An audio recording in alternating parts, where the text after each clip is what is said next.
உயிரோடை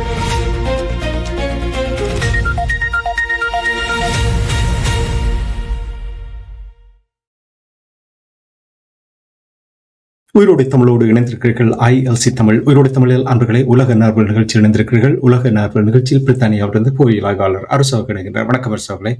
வணக்கம் நானே. அனைத்து உயிரோடை தமிழ் உறவுகளுக்கு அன்பு வணக்கம். என்பது உலக நார்வல் நிகழ்ச்சியில் இணைந்திருக்கின்றோம். தொடர்ந்தும் போர் நிலைமைகளை பார்ப்போம். பேச்சுவார்த்தையை இப்பொழுது அது அதிகமாக பேசிக் கொண்டிருக்கிற நேரத்தில் 14 அம்ச கோரிக்கை ஏற்கனவே டொனால்ட் ட்ரம்ப் அவர்களிடம் ஒப்படைக்கப்பட்டிருக்கின்றது. நாங்கள் அதை பார்ப்போம் என்று சொல்லியிருக்கின்றார். பொறுத்திருந்தால் நாங்களும் பார்க்க வேண்டும். ஆனால் ஒன்று தெரிகின்றது, இப்ப நீங்கள் அடிக்கடி கூறிக்கொண்டு வந்திருந்தால் போர் இல்லை என்றாலும் கூட பேச்சுவார்த்தைக்கான முயற்சிகள் எடுக்கப்பட்டாலும் இரண்டு தரப்பினரும் இராணுவத்தை குவிப்பதும் படைக்கலங்களை குவிப்பதும் ஆயுதங்களை குவிப்பதுமாக இருக்கின்ற என்ற விடயங்களை நீங்கள் அமெரிக்க தரப்பில் கூறினீர்கள்.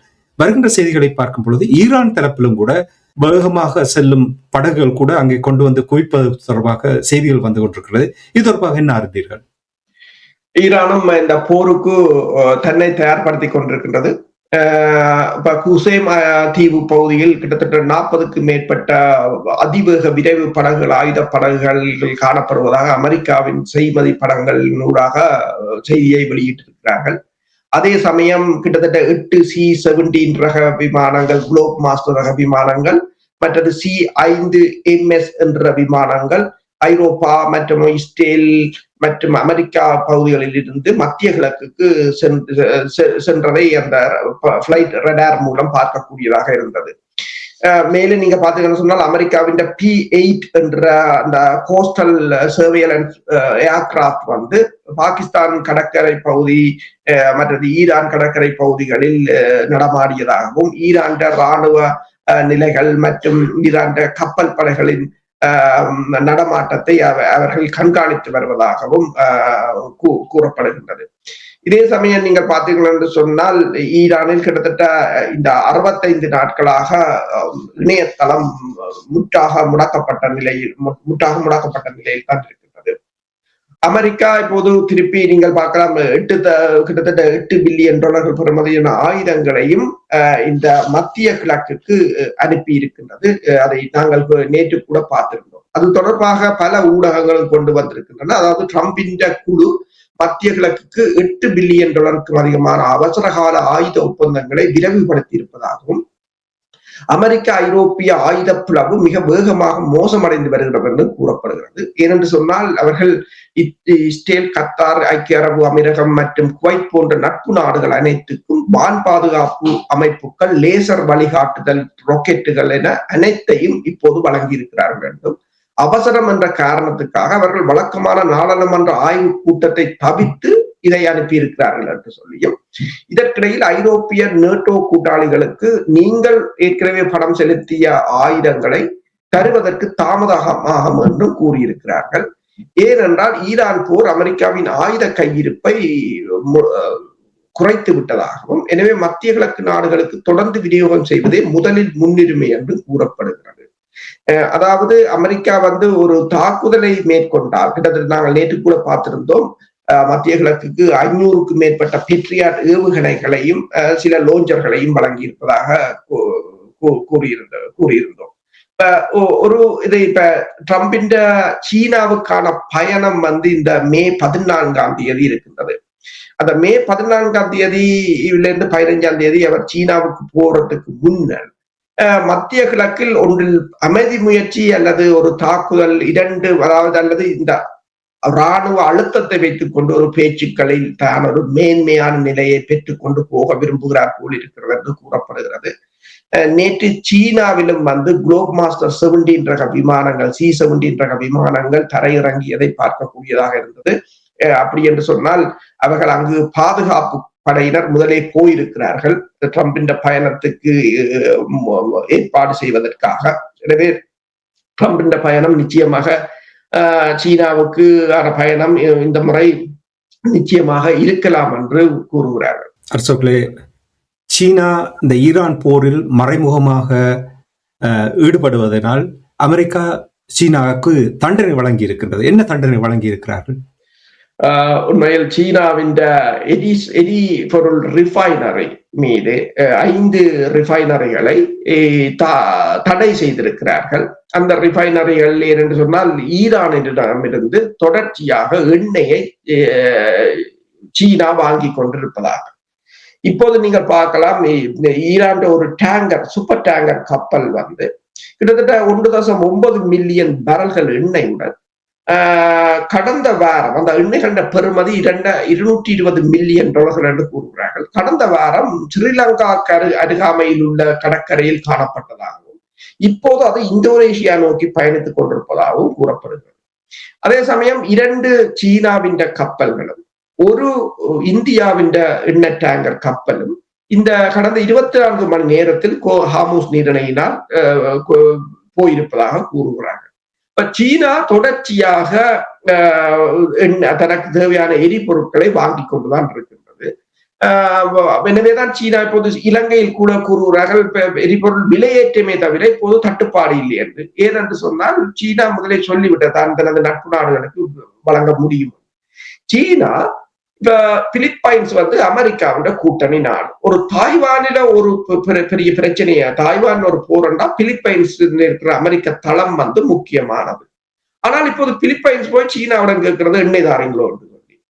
இப்ப தாய்வானுக்கு ஈரான் கேட்கிறது நாங்கள் எண்ணெய் வேணும்னா உங்களுக்கு தருகிறோம். அப்ப ஈரானிடம் இந்த எண்ணெயை அது ஒரு பொறியியல் உத்தியாக பயன்படுத்துகிறது. இந்த தற்போதைய நிலையை பயன்படுத்தி அமெரிக்காவின் கூட்டணிகளை உடைக்கிறது என்று அமெரிக்காவுக்கு இப்போது தெரிகிறது.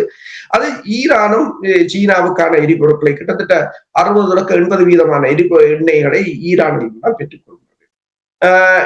ஈரான் அமெரிக்காவின் கடற்படை முற்றுகை இருந்தாலும் இந்த சூப்பர் டேங்கரை கூட சொல்கிறார்கள். 1.9 மில்லியன் பேரல்களுடன் சென்ற சூப்பர் டேங்கர் முற்றுகையை உடைத்துக் கொண்டு போயிருக்கிறது. அந்த முற்றுகையால் எந்த பிரயோசனமும் இல்லை என்று சொல்லி, இந்த நிலையில் தான் இப்போது சீனாவின் 5 நிறுவனங்களை தடை செய்திருக்கிறது அமெரிக்கா நேற்று.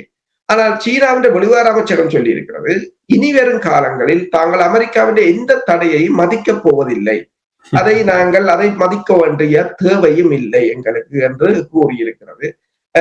இப்ப நீங்கள் பார்த்தீங்கன்னா பல நாடுகள் இப்போது அவ்வாறான நிலைமையைத்தான் கையில் எடுத்திருக்கின்றன. ஜப்பான் கூட அண்மையில் தனது சூப்பர் டேங்கரை வந்து ஈரானுக்கு $2 மில்லியன் கட்டி தனது டேங்கரை அதுக்கெல்லாம் கொண்டு சென்றிருந்தது. என்றால் அவர்களுடைய நாட்டின் பொருளாதாரம் 7 நாடுகள் இந்த பொருளாதார ரீதியாக விளப்புகிறதா அது ஜப்பானை தான் கூறுகிறார்கள். ஜப்பான் ஒரு உண்மையில் உலகிலேயே மிகப்பெரிய ஒரு பொருளாதார வல்லரசாக இருந்த நாடு. இன்றைக்கு அது பொருளாதாரத்தை உடைந்து விடக்கூடிய ஒரு நிலையாக இருக்கின்றது. எனவேதான் இந்த அமெரிக்காவின் தடைகள் வலுவிழந்து வருகின்றது. சீனாவின் வெளிவார அமைச்சகமும் இன்று அதையே திருப்பி கூறியிருக்கின்றது, நாங்கள் இந்த தடைகளை மதிக்கப் போவதில்லை, நீங்கள் போடுவதென்றால் போட்டுக் கொண்டிருக்கிறார். அதான் இதற்கு முன்னரும் வரிகளை ஏற்றும் பொழுது சீனா உடனடியாக அதற்கு மேலாக அதிகரித்து கொண்டு வந்து அடங்கி இருந்தது. இந்த ஈரான் போரோடு மீண்டும் ஆரம்பித்திருக்கின்றது. நல்ல ஒரு சுவாரஸ்யமாக இருக்க போன்றது. ஜி ஜின்பிங் அவர்களும் டொனால்ட் ட்ரம்ப் அவர்களும் சந்திக்கும் பொழுது எப்படி இருக்க போன்றதை நாங்கள் ஆர்வத்தோடு எதிர்பார்த்து கொண்டிருப்போம். இனி அரசுகளே, உங்களுக்கு தெரியும், இந்த போர் தொடர்பாக அமெரிக்காவில் நிறைய எதிர்ப்புகள் இப்பொழுது வந்திருக்கின்றது. இந்த ஈரான் மீதான தாக்குதல் கிட்டத்தட்ட 61% அமெரிக்கர்கள் அந்த கருத்து கணிப்பின்படி இந்த போரை விரும்பவில்லை, நம்புவதற்கு தயாராக இல்லை என்ற விதத்தில் கூறப்படுகின்றது. இதே நேரத்தில் இஸ்ரேலிலும் கூட அங்கே இப்பொழுது மக்கள் போராட்டங்களை ஆரம்பித்து நாங்கள் போருக்கு அடிமையாகிவிட்டோம் என்று அவர்கள் கூக்குரல் எழுப்புவதும் மோதல்களை முடிவுக்கு கொண்டு வர வேண்டும் என்று இஸ்ரேலிய போராட்டக்காரர்கள் கோரிக்கையை முன்வைத்திருக்கின்றார்கள் போல் தெரிகின்றது. இது தொடர்பாக நீங்கள் என்ன அறிகிறீர்கள்? இஸ்ரேல் போராட்டக்காரர்கள் தாங்கள் அதாவது அடிக்டடா போறோம், எங்கள் நாடு ஒரு போருக்கு அடிக்டடா போய்விட்டது என்றதை இப்போது உணர்கிறார்கள். அவர்களுக்கு என்னென்றால் அவர்களுக்கு மிகப்பெரிய ஒரு அழுத்தமாக இருக்கிறது. தொடர்ச்சியாக 2023ஆம் ஆண்டுல இருந்து தொடர் போராக இருக்கின்றது. அவர்களுடைய இயல்பு நிலை பாதிக்கப்பட்டிருக்கின்றது. மற்றது முதலீட்டாளர்கள் பொருளாதார ரீதியாக கிட்டத்தட்ட இதுவரையில் இஸ்ரேல் $200 பில்லியன் இந்த காசா போர் ஆரம்பித்ததிலிருந்து $200 பில்லியன் இஸ்ரேல் வந்து இந்த போருக்கு செலவிட்டிருப்பதாகவும் கூறப்படுகின்றது. அமெரிக்காவின் உதவிகளில் தான் இஸ்ரேல் வாழ்ந்து கொண்டிருக்கின்றது. ஆனால் அங்குள்ள அரசியல்வாதிகள் இந்த போரை தான் தங்கள் அரசியல் ஆயுதங்களாக பயன்படுத்திக் கொண்டிருக்கிறார், இனவாதத்தையும் போரையும். உண்மை இப்ப பாத்தீங்கன்னு சொன்னால் இந்த பென் ஹவிர் என்ற அமைச்சர் வந்து இன்றைக்கு அவற்ற பேர்த்டே உண்டு, 50வது பேர்த்டே என்றால் அவற்றை மனைவி அவருக்கு செய்த கேக்கை நீங்க பார்த்தீர்கள் என்று சொன்னால் தூக்கு கயிறு. அந்த தூக்கு கயிறு அவர்கள் என்றால் பலஸ்தீன கைதிகளுக்கு தாங்கள் மரண தண்டனை வழங்குவோம் என்று புதிய சட்டத்தை கொண்டு வந்ததற்கு அதை ஒரு சிம்போலிக்கலாக அவர்களுடைய பர்த்டே கேக்கில் கூட அப்படி ஒரு மோசமான ஒரு நிலையை அந்த அரசியல் ஒரு சாக்கடையாக மாறி இருக்கின்றது என்றால் இந்த போர் அடி குற்றம் இப்ப நாங்கள் பார்க்கலாம் அங்கு மேற்கு கரையில் இருப்பவர்களுக்கு 2 சட்டம். அந்த பலஸ்தீனிய மக்களுக்கு ஒரு சட்டம்,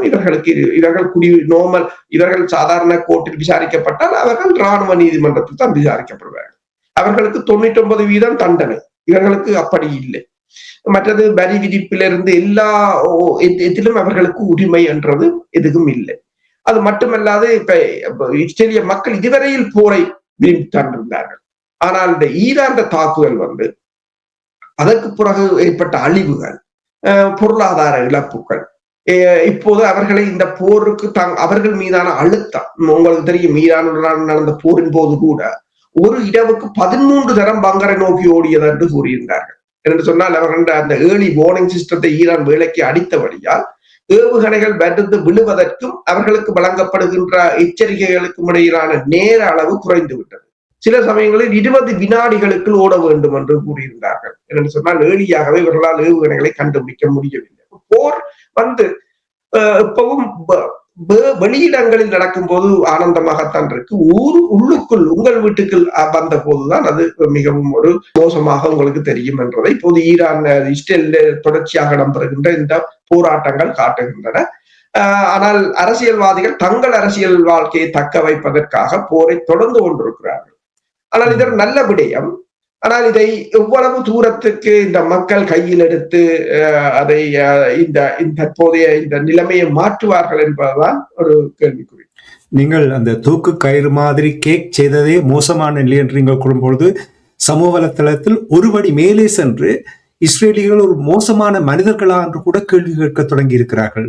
அப்படி இருக்க முடியாது. ஒரு மனித குலத்தில் நல்லவர்களும் இருக்கிறார்கள்.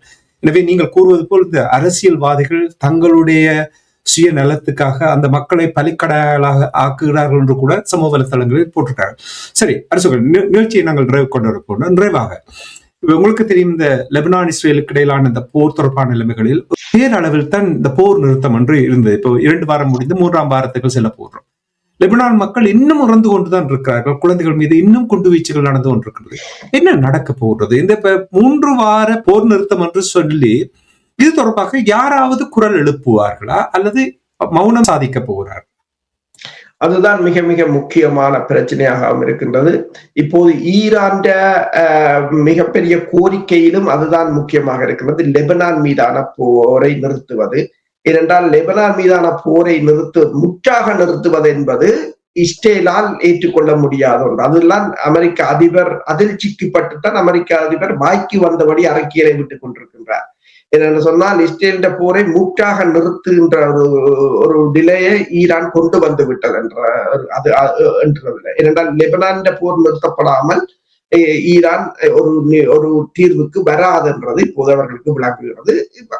ஈரான் தான் மேலோங்கி நிற்கின்றது. அப்ப இந்த நிலையில் நீங்க பாத்தீங்கன்னா, நீங்க சொன்னது போல இப்ப நாங்கள் கதைத்துக் கொண்டிருக்கிற நேரத்துக்கு கூட 12 நகரங்களில் இருந்து மக்களை வெளியேற சொல்லி இருக்கிறார்கள். கிட்டத்தட்ட அந்த ஒவ்வொரு நகரங்களில் இருந்து 1000 மீட்டர் தூரத்துக்கு உள்ள மக்களை வெளியேற சொல்லியிருக்கிறார்கள். வெளியேற சொல்லிவிட்டு என்ன செய்கிறார்கள், கார்பெட் பம்மிங் என்று சொல்லி குண்டுகளை வீசுவது. இதை அனுமதித்தது ஐரோப்பிய ஒன்றியம், மற்றது ஐக்கிய நாடுகள் சபை, அமெரிக்கா இஸ்ரேலுடன் அது நின்று அமெரிக்கா தான் இதன் பிரதான சூத்திரதாரி என்று எல்லோருக்கும் தெரிந்த விடயம். ICC எடுத்த நடவடிக்கைகள் கூட இவர்கள் பலப்படுத்தி இருக்கலாம். ICC இப்படியான பிறப்பித்திருந்தது. அதை எந்த நாடுகளும் மதிக்கவில்லை. இன்று ICC கலைந்து போகக்கூடிய ஒரு நிலையாக இருக்கின்றது. ஐக்கிய நாடுகள் சபையின் பாதுகாப்பு படையினர், அமைதிப்படையினர் கூட அங்கு இருக்கிறார்கள். ஆனால் அவர்களால் கூட ஒரு நல்ல நிலையை இந்த போரை, அந்த மக்களின் இழப்பை கூட முடிக்க முடியவில்லை. இஸ்ரேலின் உத்தி என்னென்று சொன்னால் மக்களிடம் அதிக உயிரிழப்பை ஏற்படுத்தி, அச்சுறுத்தலை ஏற்படுத்தி, ஒரு பீதியை ஏற்படுத்தி தாங்கள் ஒரு மிகப்பெரிய ஒரு பலம் வாய்ந்தவர்களாக காட்ட முனைவதுதான் அவர்களின் ஒரு போரியல் உத்தியாக இருக்கின்றது.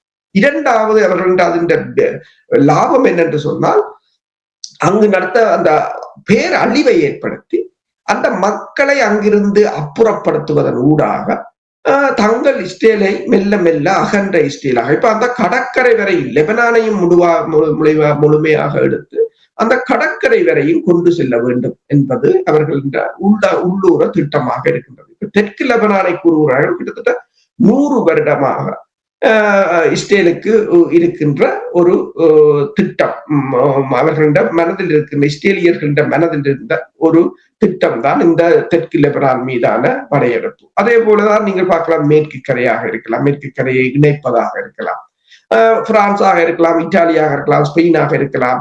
இப்ப இஸ்ரேல் நிதி அமைச்சர் என்று ஒன்றை கூறியிருக்கின்றார். பிரான்சின் திட்டம் இந்த ஐரோப்பிய நாடுகள், இத்தாலி, ஸ்பெயின் போன்ற நாடுகளுடன் இணைந்து பலஸ்தீன தேசத்தை அங்கீகரிப்பதாக இருக்கிறது என்று கூறியிருக்கின்றார். இருக்கட்டும், ஆனால் அது அவர் கூறுகிறார் என்று சொன்னால் இவர்கள் இதை சொல்லாடலுடன் மட்டும் நின்று விடாது, அதை செயல்படுத்தி இருந்தால் இஸ்ரேல் மீதான நடவடிக்கைகளை இவர்கள் செயல்முறைக்கு கொண்டு வருவார்களாக இருந்தால் இன்று இந்த இவ்வளவு நிலைமையும் வந்திருக்காது. இப்ப நீங்க பாத்தீங்கன்னு சொன்னால் இந்த போர் நிறுத்தம் இதுல சிக்கி போய் நிக்குதுன்னு சொன்னால் அணு ஆயுதம் கூட அமெரிக்காவுக்கு ஒரு பெரிய பிரச்சனை இல்லை. ஏனென்று சொன்னால் உலக காலமும் இருந்ததுதான். ஏன் அவர்களுக்கு அதுக்கு மாற்று திட்டம் இருக்கின்றது. ரஷ்யா அதை எடுத்துக்கொள்ளும் வேண்டும் என்று சொன்னார். ஏனென்றால் ரஷ்யா, சீனா எல்லோரும் இணைந்துதான் ஒபாமா என்ற திட்டத்தை 2015 ஆண்டு கொண்டு வந்தார்கள். ஆனால் பிரச்சனை என்னென்று சொன்னால் லெபனான் மீதான முற்றுமுழுதான போரை நிறுத்த வேண்டும், முற்றாக வெளியேற வேண்டும். போர் இல்லை என்று சொன்னால் லெபனான் அபிவிருத்தி அடைந்து விடும், லெபனான் அந்த நாடு வளர்ந்து விடும், மீண்டும் அதனை கைப்பற்ற முடியாது என்ற இஸ்ரேலின் திட்டத்தின் தான் இந்த தற்போதைய போர் நிறுத்தம் கூட சிக்கி போய் நிற்கின்றது. நீங்கள் கூறுவது எத்தனை மேற்கத்திய நாடுகள் கூறினார்கள் தாங்கள் பலஸ்தீனத்தை அங்கீகரிக்க போறோம், அங்கீகரிப்போம், வெறும் வாய்ப்பேச்சு மட்டும்தான். அங்கீகரித்திருக்கலாம் தானே, எத்தனையோ நாடுகள் அங்கீகரித்திருந்திருக்கலாம். அப்படி என்றால் இந்த இவ்வளவு இழப்புகள் வந்திருக்குவதற்கான வாய்ப்புகள் மிகவும் குறைவாகத்தான் இருந்திருக்கும் என்று கூறிக்கொண்டு, நன்றி அரசுகளே. என்று கூட நிறைய தகவலை உயிரோடை தமிழ் உறவுகளோடு பயந்து கொண்டமைக்காக உயிரோடை தமிழ் அன்பர்கள் சார்பாக நன்றி கூறிக்கொண்டு மீண்டும் என்ன ஒரு நிகழ்ச்சி இணைந்திருப்போம். அதற்கு நன்றி, வணக்கம். நன்றி, வணக்கம்.